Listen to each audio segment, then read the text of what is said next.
Okay, this is Real Guardian, and this is what if Bell was the White Knight from White Knight Chronicles. The game, really fun game. I recommend you get it. You know, it's hard to find since it's a PlayStation 3 game and they've never made a remaster. Also, for those who don't know and who have not watched the vacation video I put up, I will be gone from the 1st of April until the 15th. So there won't be any new videos until after the 1st. Because I'm going to try my best to get some content made and be set up while I'm gone for 2 weeks. So that's what's happening. Now that's been said, I'm also feeling a lot better, so I'm going to try my best to do this recording now. You know, I feel like I really need some sleep more, but at least my voice isn't hoarse or tired, so let's get started. A young 5-year-old Belle is training in the small village against his sword instructor, a dwarf. He's an older man by the name of Gust Royd Noblemale. He's been teaching Belle since he was 3. Belle really thinks he's cool. Since Gus also knows how to tailor, smith, and thanks to his abilities and skills, he can make magic items and swords. Since he's a former member of the Hephaestus Familia. So Gus also has been teaching me how to make things. Even how to make certain magical items without needing a skill or ability. Now, me and Gus have finished our training session with him saying, "You're getting better, Belle. And with your crafting as well." Gus rubbing Belle's head and smiling. Belle saying, "Thanks, Sensei." This causing Belle to think back on the day they met. This was when Belle was about 3 years old, and he was being bullied by some of the kids in the village since he became an orphan. Belle lost his parents in the dragon attack that happened a few months back. The village know where the dragon has gone to lay, and have told everyone to stay away. For some reason, as long as we give it livestock once a month, it's appeased and leaves us all alone. But the bullies are forcing Belle particularly to do a test of courage. Mainly because this dwarf guy, he just walks into the village, sets up a house with a small building next to it. Generally keeps to himself, but he does help out the village when he can. But it seems he really hates kids, because he always chases them away. If it doesn't work, he finds a way to scare you away. And to be honest, Hal personally is thinking that he just wants to get this over with, so he can just get back to his normal life in the gutters. So, he decides to go do the stupid test. Belle starts checking around the house and finding it locked. So he goes into the small building and opens it. But when he enters this building, those bullies get behind Belle without him knowing and push him into it and shutting the door. As he turns around trying to open it, realizing it was locked or blocked or something. So Belle just decided to take a look around. And he found he was in a forge, workshop in particular. Walking up to the anvil and remembering his dad, he was also a smith, making him smile and remember better times than right now. As he sees tools hanging on the wall, some of them are his size, which is weird. Belle thought about, maybe he had an old apprentice around his age at one point. Then he decides to look around some more to see materials for a short sword. His dad taught him how to make that. And thinking he hasn't made anything since his dad was alive, he should do it now. And if the guy gets mad, I'll just apologize and give him the sword and apologize. Plus, I miss working in a forge. Me and Dad always had our best times together when we did it. Plus, if he's kind enough to let me keep the sword, at least I'll have something protection against people now. Plus, I miss that hammer so much. As we then see Gus Droid was almost home. He heard something that he should be hearing. His forge is being used. As he then runs up to the building, seeing that someone moved a huge crate in front of the door, and it was blocking it. As Gus Droid just threw it to the side, since he was pretty strong. As he then slowly opened the door and got his personal sword ready. As he walked in slowly to see a sight he personally thought he'd never see or expect. he saw a small white-haired boy making a sword. Realizing the boy was engrossed in what he was doing and not personally realizing he was there, he said, "You know what? I should honestly chew him out. But let's see his work. As a smith, I am intrigued." Gastroid then basically just stabbed his sword in the ground.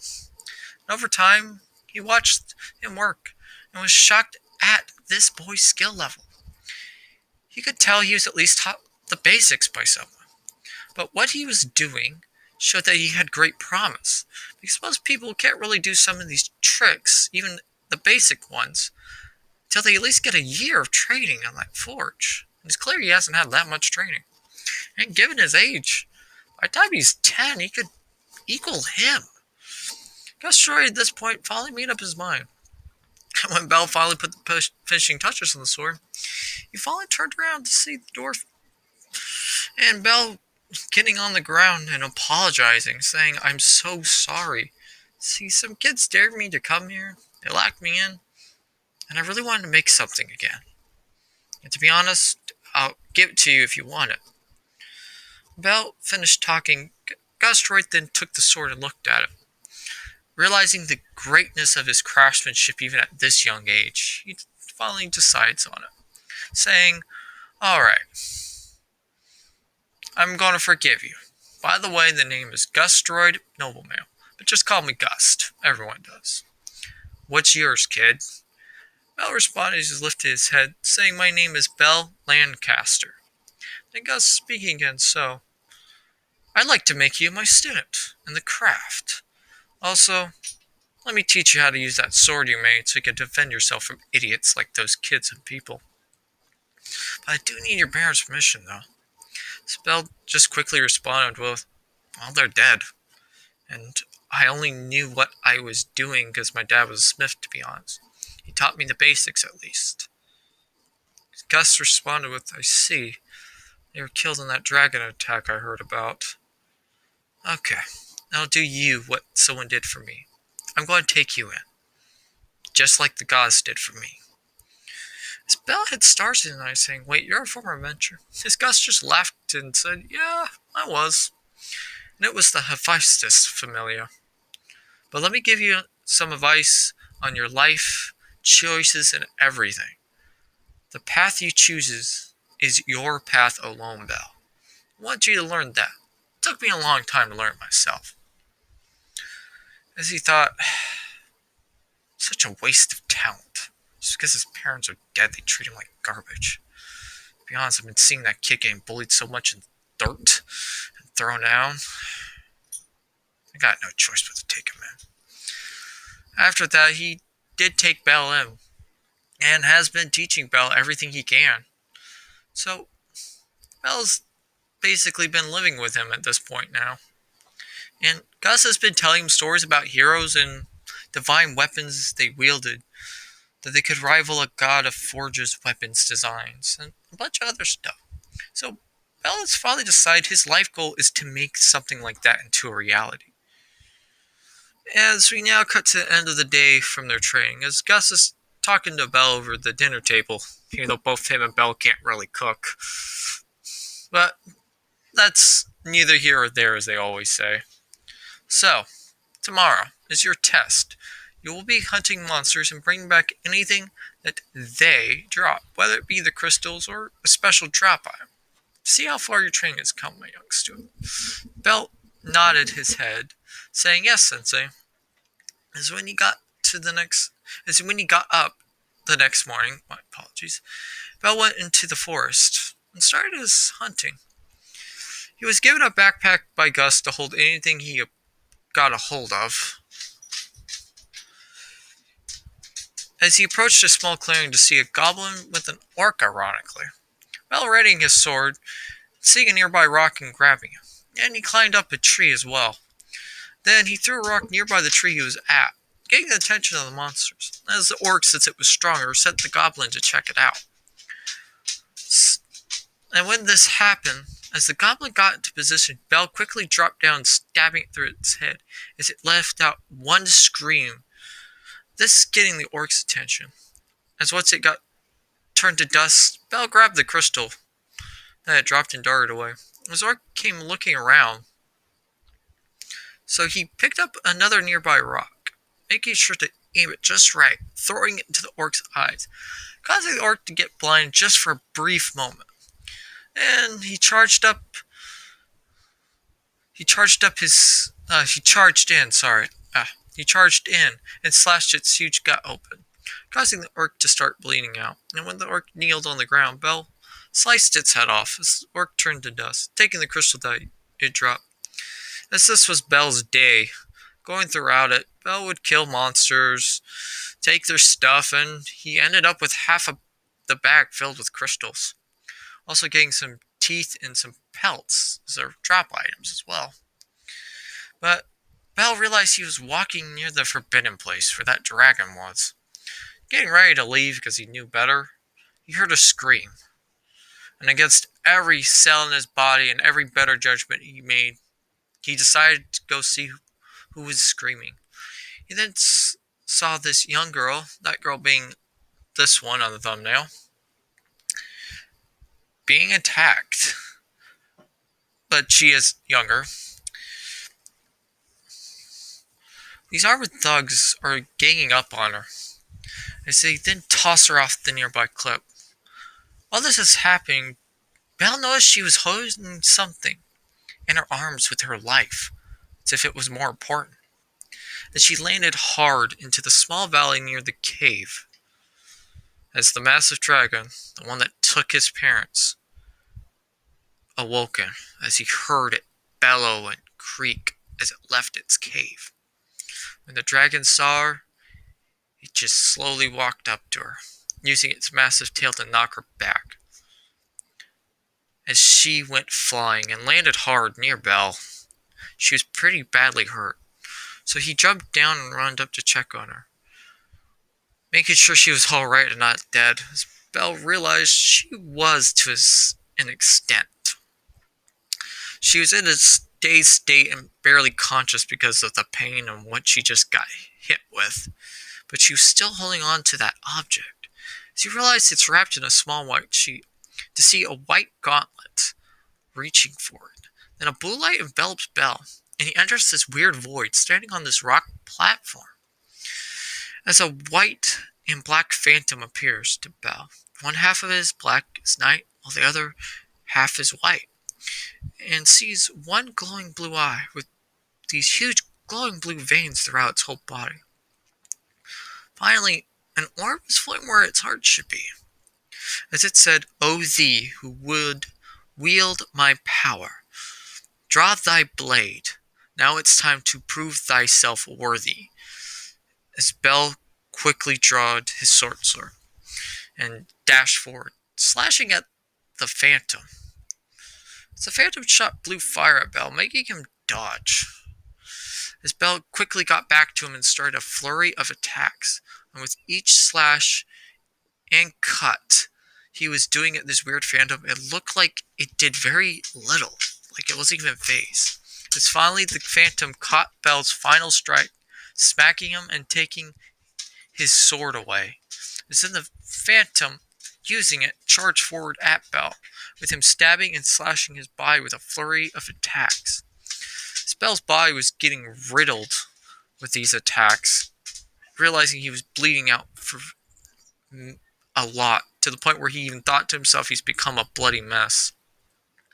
Then using some of his remaining strength, grabbing the phantom's arm and punching it in the gut. As he did this, it made his grip on the sword just loose enough that Bell could get a hold of it again, and with him quickly kicking him back with his feet. Bell realized he was in a near-death state and was panting very heavily, as he could tell his life was being drained away, that at any moment he could die. But this caused him to think back to his sensei's stories of heroes, of those divine crafts, weapons, and anything he really wanted Bell to know. And he then thought about the girl, that she's about to die.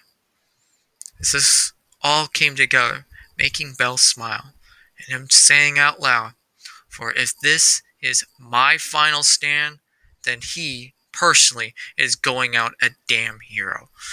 As to ready himself, taking a stance with his sword, as the phantom charges towards him, firing blue fireballs as well. As Bell, as if on instinct from all the training he's been going through with Gus, starts to weave and dodge and slashes through the last one, as he and the Phantom finally meet face to face again. And with the last of his strength, he pierces the orb in his chest, as it causes the Phantom to stop moving. Bell quickly pulls the blade out, and when the Phantom drops in front of him, he finishes by slashing its head off. The Phantom then reappears, as Bell was worried he was about to die, but then he realized, looking down, he was completely healed, as if the fight never happened, as the Phantom just floated there, making Bell wonder what was going to happen. As the Phantom finally kneeled on one knee, saying, O thee who standeth and liveth before my blade, thou art worthy of a pact, my master. To thee all my power I bequeath. As this place disappears, Bell is back to the real world. As the dragon strikes him and the girl, Bell quickly grabbing her and dodging it out of the way, as he feels this weird power and he begins to channel it. As the gauntlet appears on his right hand and a dagger on his left, as these words, a chant, echoes in Bell's mind. As he finally said, O Wizel, white warrior, wielder of the ancient sword, grant me your power, Verito. As Bell slides the dagger into the gauntlet. After doing this blue glass magical circle appeared around him, as a white knight appeared behind him, as it seemed to grab him, and he entered into the armor, and he appeared as a 7-foot-tall white knight, as he drawed a sword. And when this was happening, the dragon looked at him curiously, then decided to charge at Bell. As Bell responded with a quick slash. When this happened, the dragon got cut very deep, and realizing it was bleeding, it jumped back. As Bell looked down to the girl, saying if you're alright, as she barely gave a nod. As Bell said, okay, I promise you, even if it costs me my life today, I will protect you. As Bell takes a stance in front of her, as the dragon, after getting itself recomposed, charges once again. And this time, Bell stabs the sword on the ground, as when it catches up to him, he quickly uses his hand to catch the dragon by the jaw, prying it open. And as he did this, he lifted it into the air, spinning it around, and then flung it deep into the forest near the cliff, as the dragon was crashing through trees and finally smacked into the cliff. It stood up, but very groggily, and then once it shook it off, it roared as loud as it could, as the dragon then prepared its fire breath, shooting hot flames at Bell, as he just picked up his sword and walked through the flames. And even though it hurt, it wasn't hurting as bad as Bell thought. Bell then quickly slashed its legs, cutting 2 of them off as it staggered backwards, landing on its back. It then quickly rolled back forward and bit one of Bell's legs, which sent a sharp pain through Bell's whole body. As he decides, screw this. He drops the sword one more time next to him, as he then rips off the dragon, picking it up, then punching it into the sky. As Bell, picking the sword up, uses the technique, and he says Sonic Slash, as he sends a slash out of the blade, as it finally hits the dragon, slicing it in half. As the dragon turns into dust, a huge pelt with a big crystal falls down to the ground. With the power finally leaving Bell's body, he instinctively kneels down and turns back to normal, quickly grabbing the items it dropped and putting it in his bag. As Bell decided to go see if the girl was okay.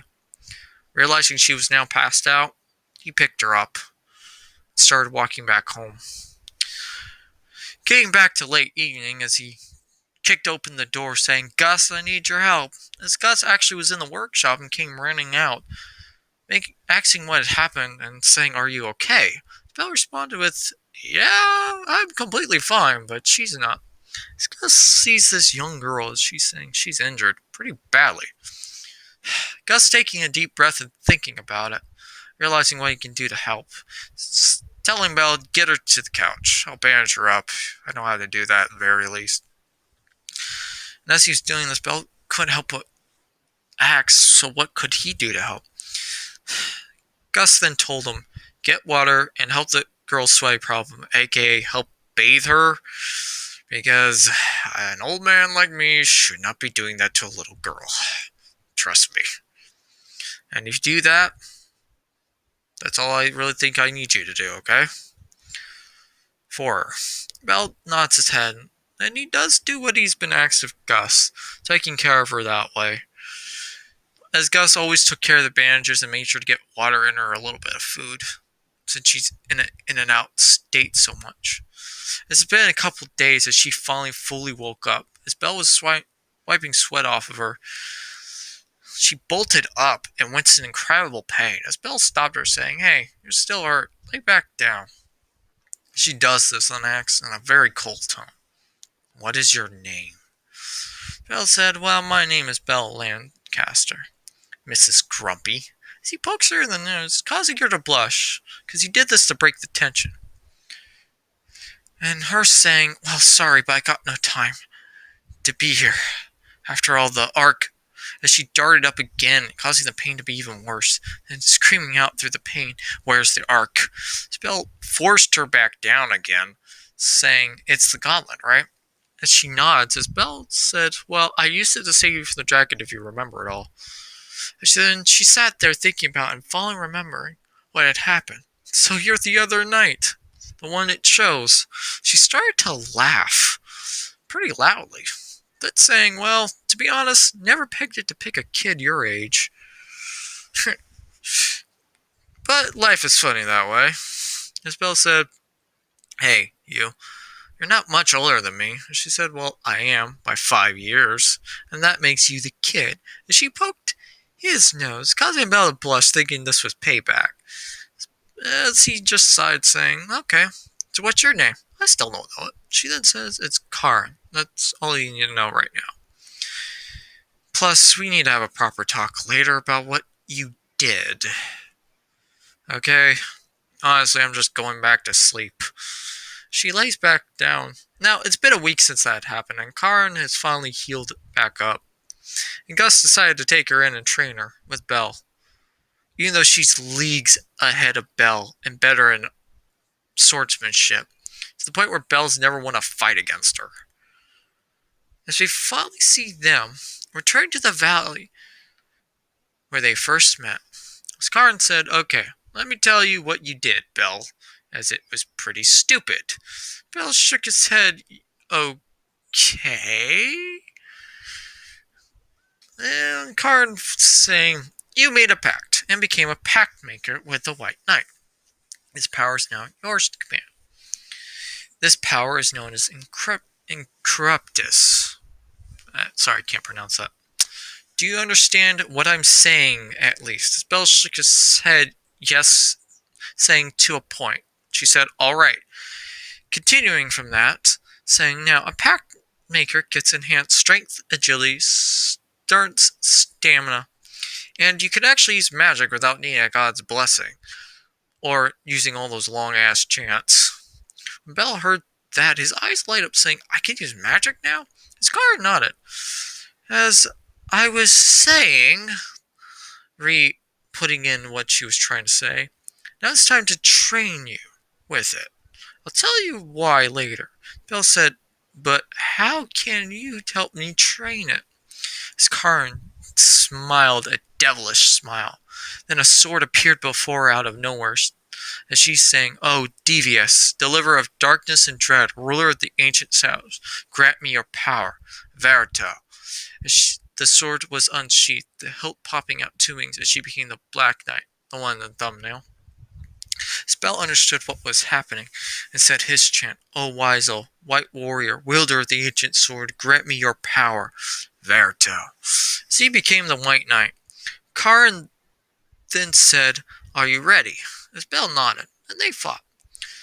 As the first strike was Karen's, she sliced at Belle as he brought his own sword up to block him. As she then quickly kicked him once he blocked it back. As she then charged as he then charged forward, slashing with his own sword. As Karn just blocked it and quickly disarmed it from Bell with ease as it landed to the ground, as she started to thrust at Bell with quick strikes and precision. As Bell was taking the hits, and unlike the dragon minus the bite, they hurt, and they hurt like hell. As he then finally was able to get through enough of her attacks, as she slowed just enough, he grabbed her rapier hand, and with the other hand he had open, he punched her. When he did this, she dropped her sword. Now, taking his own sword back, he then charged at her in a dual-wielding stance. He then sang Sonic Slash and Thrust, as he slashed with his blade, sending the slash out, and thrusting with her blade, sending a powerful thrusting attack out. As she just simply jumped over him, and quickly disarmed him by getting behind him and grabbing both his hands, making him drop both swords. As she started to lift him up, then popped black wings out of her back. She then flew very high up in the air and started to spin around wildly. As this was happening, she got enough momentum and finally threw Bell down to the ground. Bell crashed hard, with it hurting worse than anything Gus or her has put him through this point. Bell getting back up, grabbing his sword as he charges his attack once more. As Karn quickly comes down with speeds that even Bell could barely keep up with.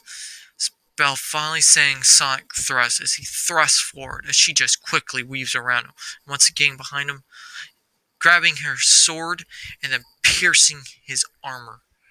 And when this happened, it caused the armor to disappear as Bell hit the ground and hit the ground hard.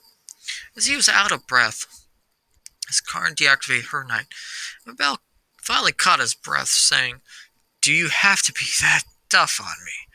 They're responding with, "Yes, after all, you're now cursed with this knight's power. It's something you need to learn to master and live with." Bell just said, "Point made," as he just went, ugh, rubbing his side and then holding onto his own back. She then goes up and says, "Here," helping him up. As she then explains, "Do you know there's a bonus to this? As you're mastering its power, it will make you stronger as well. And the more you get control over the power, the more stronger not only you become, but so does the knight." As she then says, "Let me demonstrate." As she walked up to a nearby boulder and smashed it with just her fist. Bell just asking, "So why were you in so much trouble then?" And she said, "I only have enough power to equal a level 2 adventure right now. Those people chasing me, they're all level 4s. So there's no chance in hell, even with this, especially trying to protect the Ark from them, I'd win that fight." Bell said, "Wait. From what Gus has told me, the person that could have that many level 4s... Are you being chased by Freya? She's the only one that should have that kind of power." As Karn shook her head yes, saying, "She wants the knight's power, but she wants the black and white one, particularly. I don't know why. But since I took the black's power and I refused her to join her or her familia, she then went after the white that day, since it was the only one that didn't have a pact maker yet. And she used that familia of hers to destroy not just my kingdom, but the entire country, to try to get it. The only problem is, the Dragon Knight, the Moon Maiden, and the Sun Knight weren't even around. And to be honest, I don't know what happened to them. And I hope they're alright. But personally, if I ever see that woman again, she's going to die with her whole familia." Bell finally understood what had happened to her, why she'd been so cold and distant at first to him, but it slowly started opening up. She's lost everything. Bell's telling her, "Okay, thanks for opening up. Is there anything else I need to know about being this knight?" Skyred said, "Yes, there is a time limit, and you can increase that time limit through lots of training. And second, when you lose the power of the armor, you you basically are going to be in a weak state like you are right now. So this is a last resort. So don't use the power willy-nilly. Okay? And finally, there are relics back in the country that are for your knight only. Since I've gotten them all, including the other knights. But it's going to take about 5 years before we can do that journey. Because I think that's as long as we're going to need to wait out for Freya. And I think that's the only way your relics are going to appear. Because it took all of us 5 years to get our relics to appear. So, let's start preparing now. She smiles, pulling out her normal sword, saying, "Are you ready for another fight?" Bell just sighing, getting up, his breath again, and saying, "Ready." As they had a quick mock fight, Bell losing again. As they got back to the house, as when they got there, they heard Gus having an argument, hearing particularly his voice and the village elder's voice. As the elder was saying, "Just give that girl away. She's Freya's target, and if we turn her in, that boar will not come back. She's all she wants." As Gus said, "Hell no. I'll not turn her over to that boar. And if he comes back, I'm going to kick his ass. Have forgotten who I am personally." The village chief said, "No. It's a godsend you're here." As he then quickly left, and when he opened the door to see both of them, as he glared death at Kara. As he walked away, with Bell saying, "So, he's the same douchebag as always?" This causing both Gus and Kara to laugh really hard, with Gus saying, "Right, but watch your language, please, Bell." With him responding, "But that's what you call him all the time when he comes over here asking for crap." Gus saying, "But something should be left unsaid. So, what be for dinner tonight, Kara?" She smiled with, "Steak, since I hunted a really good deer, and a wolf, and one of my wines I've been making. Got a new one I've been wanting to try out." Gus screamed, "I love it!" During this time, Card really hated their cooking and the wine from the village. So she started cooking for him. And when they found out she could do all this with the wine and the cooking, Gus basically fell in love with her and has been very protective over her. And one day, him and Belle had a talk while she was busy inside the kitchen, as they were outside still training a bit. "You know what, Belle? You need to marry that girl. She's such a catch, letting her go would be the greatest crime of all." With Belle basically screaming, "Why are you trying to force me into a love life? I'm fine!" With him saying, "It's never too early to start with women." As he gives Belle a thumbs up as he just groans. As we cut to Aurora and its massive tower that stands over the dungeon, as a young man being with the boar-like features standing by a silver-haired woman in a chair sipping wine, with her saying, "So, where is my knight?" "Otar," as he responded, as "I know where she is." But Gus is there. She spits out her wine, gagging. "What, Gus? That is a problem. He is the only level 10 adventurer to ever exist in this whole world. And he may have the power alone to stop me. And if that girl gets his help, there's no way in hell." She sat there pondering and saying, "It's going to take 4 years of careful planning. But I will get my knight from her, whether it be her or the White's Ark." And she smiled wickedly. As we now see Karen tossing and turning in her sleep, as she shares a room with Belle, since Gus doesn't have that big of a house. As it wakes him up, she's mumbling in her sleep, "I'm so sorry, Father, that I failed our people, our country, our nation, everything. Please forgive me, I'm so sorry." And she's been saying this in her sleep every night since she came here, even when she was injured. Belle takes her hand when this was always going on, till she calmed down. With him leaving to go to the bathroom, then thinking to himself, I know Gus always told me you need to treat a goddess or god with respect, but be honest, if I ever see Freya, I'm not just going to deck her. I'm going to personally break her myself. So when he gets back, he goes back to sleep. I hope you guys really enjoy this one. I'm sorry if I flubbed or messed up a lot. It's just I'm still sick. So I did the best job I could. I hope you guys really enjoyed this new What If. This is the Real Gary.